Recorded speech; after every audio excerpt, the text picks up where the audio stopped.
السلام علیکم viewers, novel 11 episode number 2۔ اس کی آنکھ کھلی تو اسے خود کو سینے سے لگائے اپنے ساتھ پایا۔ ڈر کے مارے اسے ہلا نہ کیا۔ آدھے گھنٹے بعد دراف کی آنکھ کھلی تو اسے چھت کو گڑتے ہوئے دیکھا۔ اسے اپنی گزشتہ کارکردگی پر شرمندگی ہوئی تو اسے کا ہاتھ چھوڑا۔ نازلین نے اسے دیکھا۔ نازلین اٹھ کر بیٹھ گئی اور دراف کا گھٹنا ڈر کے مارے پکڑ لیا۔ دراف نے اسے جھٹک کر واش روم کا رخ کیا۔ نازلین نے بالکنی کا رخ کیا۔ اسے یاد آیا کیسے وہ کل رات کو اپنے باپ سے بہانہ بنا کر دراف کے گھر آئی تھی۔ یہ سوچ رہی تھی کہ جب دراف واش روم سے نکلا، یہاں آؤ، اس نے نازلین کو کہا، لیکن نازلین اپنے خیالوں میں مگن تھی۔ اسے ایسے دیکھ کر دراف کو غصہ آیا۔ میں نے تم سے کچھ کہا ہے، سنائی نہیں دیا کیا؟ دراف نے اس کی طرف جا کر اس کا رخ اپنی طرف کیا۔ گھر جانا ہے۔ شٹ اپ، گھر جانا ہے، وہ بڑبڑا رہی تھی۔ اوکے جاؤ۔ دراف نے اس کی حالت دیکھی۔ مجھے ڈریس چاہیے۔ نازلین کی آواز بہت مشکل نکلی۔ یہی پہن کر جاؤ۔ دراف نے شیطانی مسکراہٹ سجائی۔ دے دو پلیز۔ نازلین نے اس کی طرف آنسو بھری نظروں سے دیکھا۔ جانا ہے تو یہی پہن کر جاؤ ورنہ یہی مرو۔ دراف یہ کہہ کر چلا گیا۔ نازلین فرش پر بیٹھ کر رونے لگی تھی۔ ایسے کپڑوں میں گھر جانے کا سوچ بھی نہیں سکتی تھی۔ کہاں ہو بیٹا؟ راشد کی کال آئی۔ پاپا میں دلشاد کے گھر ہوں، اس کی طبیعت نہیں ٹھیک۔ اچھا بیٹا، اپنا خیال رکھنا۔ نازلین نے کال کاٹی۔ Good morning sir. Good morning sir, اس پر آپ کے سائن چاہیے۔ اوکے سر، میری کال آ رہی ہے۔ راشد نے دراف سے ایکسکیوز کیا اور دراف اس کی کال سیکرٹلی سننے لگا۔ ہیلو انکل، نازلین کہاں ہے؟ راشد کو آواز آئی۔ ہائے، وہ تو اپنی دوست کی طرف ہے۔ اچھا، میں کچھ دنوں میں آؤں گا آپ سے اور نازلین سے ملنے۔ اچھا بیٹا، ضرور۔ راشد نے کال رکھی اور دراف کے پاس گیا۔ کیا میں جان سکتا ہوں کس کی کال تھی؟ دراف نے سوال کیا۔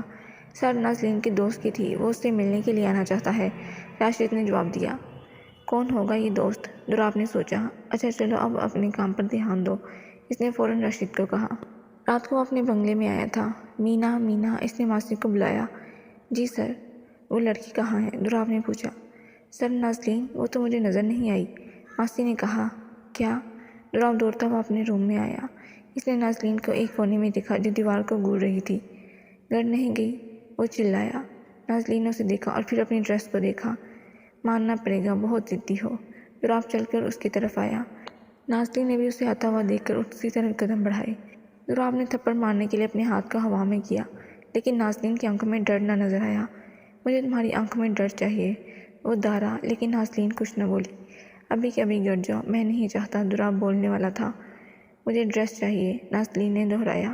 دراف نے اسے جان سے مارنے والی نظروں سے دیکھا تھا۔ بہت ضدی ہو، جاؤ اور کپڑے لو آگے والے واش روم سے اور پہن کر دفع ہو جاؤ۔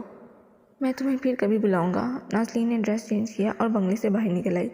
دراف نے گارڈ کو اس کا پیچھا کرنے کا بولا تاکہ وہ خیر سے گھر پہنچ جائے۔ وہ بے خود سی سڑک کے درمیان چل رہی تھی جب سامنے سے کار آئی۔ وہ اریان تھا۔ اس نے اسے دیکھا جو کار سے نکلا۔ نازلین، میں تمہیں ڈراپ کر دیتا ہوں۔ نہیں، بالکل بھی نہیں، میں خود چلی جاؤں گی۔ پلیز نا، اریان نے اصرار کیا۔ نازلین کو اس کی بات ماننا پڑی اور گاڑی میں بیٹھ گئی۔ سر، وہ کسی اریان کے ساتھ چلی گئی کار میں۔ گارڈ نے دراف کو اطلاع دی۔ نازلین، بہت بڑی غلطی کی تم نے، دراف نے گملہ فرش پر مارا تھا۔ کام ہو گیا ہے، میں نے دراف کے لیپ ٹاپ میں سافٹ ویئر ڈال دیا ہے، اب ہماری اس پر نظر ہوگی۔ اچھا میں فون رکھتا ہوں۔ راشد نے نازلین کو آواز سنی تو کال بند کی۔ نازلین نے گھر پہنچ کر دروازہ بند کیا۔ میں بہت تھکی ہوئی ہوں، اس لیے سونا چاہتی ہوں، نازلین نے کہا۔ اگلے دن راشد کام پر چلا گیا جبکہ نازلین نے سارا دن گھر پر گزارنے کا ارادہ کیا تھا۔ وہ کافی بنا رہی تھی جب کیسر نے اسے پیچھے سے تھاما۔ وہ چلائی۔ شی، میں ہوں، دراف نے اسے تھام کر کہا۔ آپ یہاں؟ چلو میرے ساتھ میرے گھر، دراف نے کہا۔ پر پاپا؟ پاپا کو کہنا کہ تم دلشاد کے ساتھ ٹرپ پر جا رہی ہو، دراف نے کہا۔ آپ دلشاد کو جانتے ہیں؟ نازلین کو حیرت ہوئی۔ جتنا بولا ہے اتنا کرو، نازلین نے اپنے باپ کو کہا کی اور ایسا ہی کیا۔ دراف اپنی فتح کا جشن منانے لگا۔ دل چھٹیاں منانے گئی ہوئی ہے، تم پریشان مت ہو، تمہارے باپ کو کچھ پتہ نہیں چلے گا، دراف نے کہا۔ اپنا سامان پیک کرو اور جلدی آؤ، دراف نے اسے حکم دیا۔ نازلین فوراً روم میں گئی اور اپنے سامان کے ساتھ واپس آئی۔ چلو، دراف اسے دوبارہ اپنے بنگلے میں لے گیا۔ رکو، میں کھانا آرڈر کرتا ہوں، اور ہاں، آج رات میں تمہیں اپنا بنا لوں گا، دراف نے جیسے اس کے کان میں سیسا پگھلایا تھا۔ دراف رک، ہاشم چلایا۔ دراف اس پر مڑا تھا۔ دراف چلو، ہاشم اس کے ساتھ چلا۔ کلا بازی کھائی اور گولی کسی امپلائی کو لگ گئی، دونوں فرش پر گرے۔ تم ٹھیک ہو؟ ہاشم نے کہا۔ ہاں، دونوں کھڑے ہوئے۔ پتہ لگاؤ کس نے مجھے مارنے کی کوشش کی ہے، دراف نے کہا۔ Be aware. برو مجھے لگتا ہے کسی کو پتہ چل گیا ہے کہ تم مافیا باس ہو، ہاشم نے کہا۔ دراب گھر کی جانب گیا۔ رات کو دراب گھر پہنچا تو اس کو نازلین کے چیخنے کی آواز سنائی تھی۔ وہ روم میں آیا تو نازلین کو درد سے چلاتے ہوئے دیکھا۔ نازلین کیا ہوا؟ دراب نے اسے اپنی گود میں لیا۔ میرا جسم دکھ رہا ہے، نازلین نے اتنا ہی کہا جب اس کے منہ سے ایک جاگ نکلی اور وہ بے ہوش ہو گئی۔ مینا ڈاکٹر کو بلاؤ، دراب نے آواز دی۔ نازلین کو زہر دیا گیا ہے۔ وٹ؟ ڈاکٹر کی بات سن کر دراب شاک ہوا۔ ہاں لیکن فوڈ سے نہیں بلکہ ان کے زخم پر جو مرہم لگا ہے اس میں زہر ہے۔ لیکن کیسے؟ دراب کو حیرانگی ہوئی۔ پتہ نہیں لیکن 5 گھنٹے تک انہیں ہوش آ جائے گا، ڈاکٹر نے کہا۔ اس روم میں زہر؟ لیکن کیوں؟ مجھے روم چینج کرنا چاہیے۔ دراب نے جھٹکے سے نازلین کو باہوں میں بڑھا اور دوسرے روم میں آیا۔ پانی پانی، رات دیر اسے ہوش آیا تھا۔ کیا ہوا تھا مجھے؟ نازلین نے پوچھا۔ تمہیں پوائزن دیا گیا تھا، اب مجھے یہ بتاؤ کہ تم نے لاسٹ کیسے ہاتھ لگایا تھا؟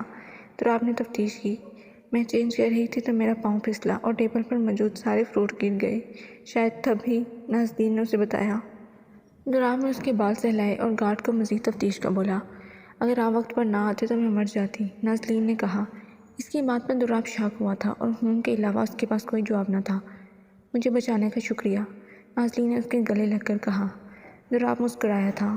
ہاں وہ پہلی مرتبہ ایسے مسکرایا تھا۔ فون بجا تو دراب نے اس کا سر تکیے پر رکھا اور باہر آیا۔ سر سیب کے اندر زہر پایا گیا ہے، دراب کو کچھ ہوا تھا۔ اس نے نازلین کو دیکھا۔ پہلی مرتبہ ہاشم اور دانیال کے علاوہ کسی اور کے لیے اس کا دل دکھا تھا۔ نہیں نہیں، یہ ایک لڑکی ہے دراب، ہر لڑکی ایک جیسی ہوتی ہے، آج نہیں تو کل تو اسے استعمال کر لے گا۔ اس نے اپنی مثبت سوچ کو جھٹکا تھا۔ اس کی آنکھ کھلی تو وہ پوری طرح دراب کی پناہ میں تھی، اس کے چوڑے سینے کو دیکھنے لگی۔ دراب بھی جاگ اٹھا۔ اٹھ گئی؟ دراب چلایا۔ نازلین نے سر ہلایا۔ آج رات تیار رہنا، اس نے کہا۔ تیار؟ نازلین شوق ہوئی۔ ہاں تیار، بہت ہوا، آج رات میں تم سے چھٹکارا پانا چاہتا ہوں، اور بھی بہت سے اہم کام ہیں مجھے۔ آنسو نازلین کی آنکھ سے گرا تھا۔ وہ دراب کے روم میں بیٹھی تھی، اس کے کان میں دراب کے کہے گئے الفاظ گونجے تھے۔ اس کی آنکھوں میں آنسو آئے۔ رو دھو کر وہ نہانے گئی اور ایک ڈارک بلو رنگ کا سوٹ پہنا۔ باہر آ کر اس نے بال خشک کیے اور ایئر رنگ پہنی۔ اس نے پہلی مرتبہ روم کو غور سے دیکھا تھا، اس کی خوبصورتی کو دیکھا تھا۔ ایک بہت بڑی تصویر جو کہ دراب کی ہی تھی اس روم میں لگی تھی، جس میں اس کی بہت ہی ڈیشنگ لک تھی، لیکن مسکراہٹ نہیں تھی۔ تھوڑی سی اسمائل کرتے تو اچھی لگتی، اس نے خود سے کہا اور منہ بسوڑا۔ اس کے بعد اس نے راشد سے کال کر کے دلشاد کے ساتھ ٹرپ پر جانے کا کہا۔ کچھ وقت کے بعد وہ بور ہونے لگی تھی، وہ روم سے باہر جانے لگی۔ پھر اسے خیال آیا کہ دراب سے اجازت مانگ لے۔ اس نے دراب کو کال کی۔ ہیلو، اس کی روبدار آواز آئی۔ نازلین کی ہمت جواب دے گئی۔ 7 سیکنڈ تک اس نے بات ہی نہ کی۔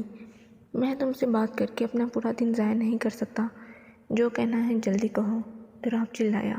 سر، نازلین کی میٹھی آواز میں ڈر تھا۔ دراب سمجھ چکا تھا کہ یہ وہ ہے۔ اسے نازلین کی کال سے حیرانگی ہوئی۔ اسے بھی کچھ بولا نہ گیا، دونوں طرف گہری خاموشی تھی۔ سر وہ، نازلین دوبارہ بولی۔ کیا ہوا نازو؟ دراب نے شیریں آواز میں کہا۔ سر میں نے آپ کو تنگ کیا، مجھے اجازت چاہیے تھی۔ کیسی اجازت؟ میں بور ہو رہی تھی، کیا میں آپ کے مینشن میں گھوم سکتی ہوں؟ اس کی معصومیت پر دراب حیران ہوا۔ بچی ہے یہ بھی، مینشن کوئی گھومنے کی چیز ہے؟ اچھا ٹھیک ہے، لیکن کوئی ہنگامہ مت کرنا، اور خبردار جو بھاگنے کی کوشش کی۔ اوکے تھینکس سر، نازلین خوش ہو گئی۔ اور ہاں، میری وارننگ مت بھولنا۔ یس، نازلین نے مختصر کہا۔ دونوں طرف دوبارہ خاموشی چھا گئی تھی۔ سر کچھ بول کیوں نہیں رہے، اس نے سوچا۔ یہ چپ کیوں ہو گئی، دراب بھی سوچنے لگا۔ سر، فون کٹ کرو، دراب نے جٹ سے بائے بولا۔ سڑو، نازلین نے آہستہ سا کہا۔ میں نے سن لیا۔ اف بھائی، اس نے جٹ سے کال کٹ کی۔ اس کی ہمت کیسے ہوئی سرو کہنے کی، ویسے کیوٹ ہے۔ یہ سوچ کر اس نے اپنی اس اچھی سوچ کو جھٹلایا اور دوبارہ ارادہ کیا کہ وہ بالکل نہیں بہکے گا۔ دوسری طرف نازلین روم سے باہر آئی، وہ ہال میں گئی جہاں اس کی نظر ایکویریم پر پڑی۔ وہ بچوں کی طرح اچھل کر وہاں پہنچی اور ایک ایک فش کی طرف اشارہ کرنے لگی۔ اس نے اپنی ناک اس کے ساتھ لگا لی اور مچھلی کی کارکردگی پر ہنسنے لگی۔ اس کے بعد وہ کچن گئی تو اس کا منہ کھلے کا کھلا رہ گیا۔ اس کے بعد وہ سوئمنگ پول گئی۔ واو، کتنا پیارا ہے یہ، سوئمنگ پول کے اوپر سٹارز، سپر ڈوپر۔ اس کے بعد وہ روم کی طرف جانے لگی جب اسے راستہ بھول گیا۔ وہ ادھر ادھر بھاگنے لگی۔ اچانک کسی نے اس کا ہاتھ سختی سے پکڑا تھا۔ نازلین نے مڑ کر اس کو دیکھا تھا۔ کون ہو تم؟ اس شخص نے پوچھا۔ وہ ہال میں دراب کا سیکیورٹی ہیڈ تھا، ایک کمینہ انسان جس کے لیے لڑکیاں ہوس تھیں۔ چھوڑو مجھے، نازلین نے اسے بچاؤ کی کوشش کی۔